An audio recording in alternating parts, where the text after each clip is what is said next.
This 17 News at Noon podcast is brought to you by Clinica Sierra Vista. Welcome back to 17 News at Noon podcast, where we share your news on your schedule. Good afternoon, and thanks for joining us for 17 News at Noon. I'm Nicole Gitsky. We begin with new numbers on the Delta COVID-19 variant that is beginning to spread across Kern County.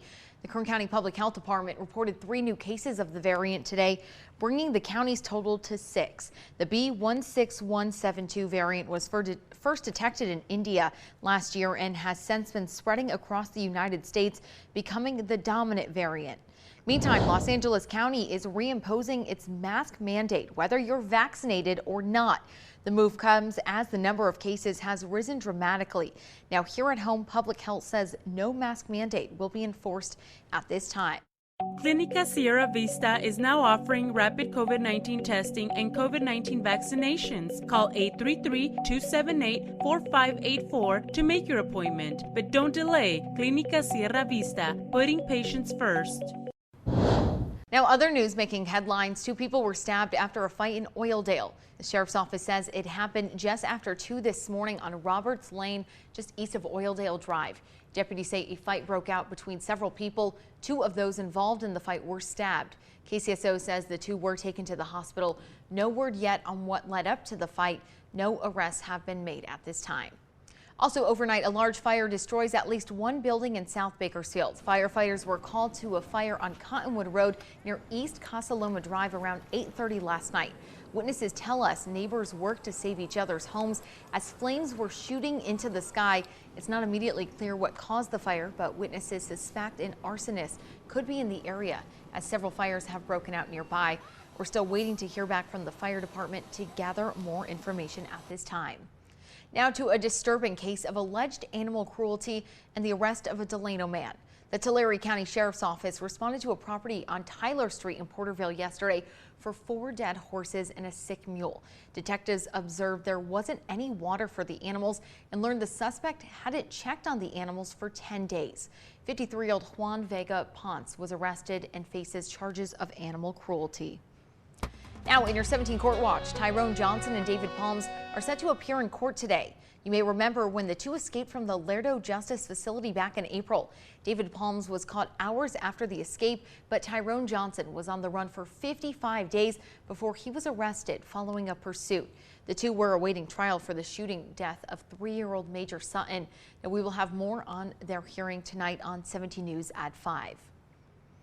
Taking a look ahead, a local car dealership is set to hold a school backpack giveaway in honor of a local auto dealer brutally killed 2 years ago. For the first annual school backpack giveaway, now Jose Arredondo was found brutally killed in his condo in Cabo San Lucas. That case remains unsolved. The auto dealer wants to keep his legacy alive and ease the anxiety as kids prepare to return back to the classroom. That drive is happening next Friday, and that is for any students between the ages of 6 and 12. Now tonight on 17 News at 5, Robert Price will have more on the life of Arredondo 2 years after his death.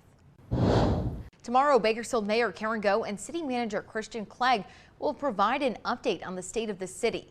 The address will provide businesses with insight on top issues facing Bakersfield, progress that has been made of the past year, and where the city is heading in the future.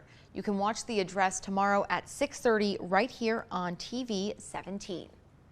Well, next week, Bakersfield residents can enjoy a bike ride through town under a full moon.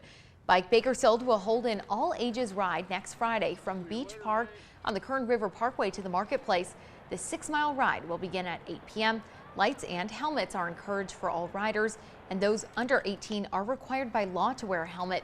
Other full moon rides are scheduled throughout the rest of the year. For a full list, head to our website, kget.com.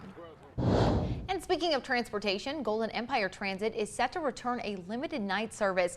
Get announced the service will start Monday, offering services for routes 21, 22, 44, and 61. Services will run Monday through Friday, 6:30 a.m. to 11 p.m. and Saturday and Sunday from 7 a.m. to 7 p.m. Well, Houchin Community Blood Bank is looking to get you in the door, and you could leave with a new vehicle. There's a nationwide blood shortage right now, and Houchin says supplies are running thin. So over the next 4 months, they're entering those who donate whole blood, plasma, or platelets into a contest to win a new vehicle donated by Three-Way Chevrolet. The winner will be announced in November. To make an appointment, just call 323-4222 or visit hcbb.com.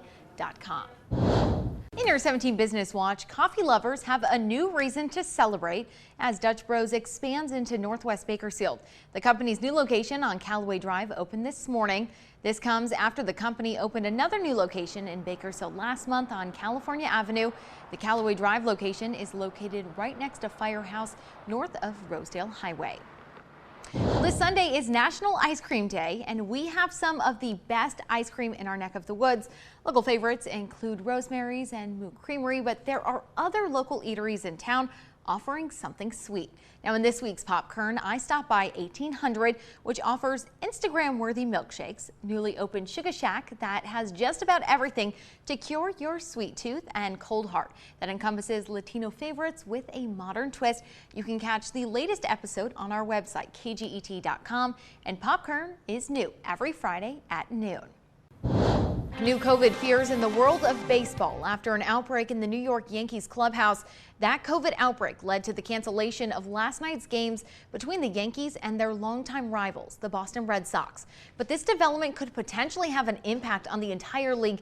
ESPN reporting that one of the team's 6 positive test results is slugger Aaron Judge, who played in the Major League All-Star game on Tuesday. Now, NBC News reached out to New York Yankees to confirm Judge's positive test, but have not heard back. Now, during the All-Stars events earlier this week, rapid and PCR tests were conducted every day, and there were no positive results at that time.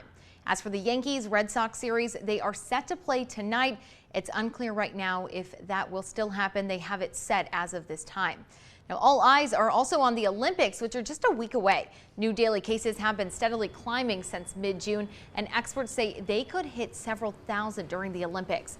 New daily coronavirus cases yesterday surged above 1,300 in Tokyo, a 6-month high. Tokyo is under a 4th state of emergency, which began this week and requires restaurants and bars to close early and not serve alcohol through the Olympics, which starts on July 23rd. You can watch the Summer Games right here on TV 17.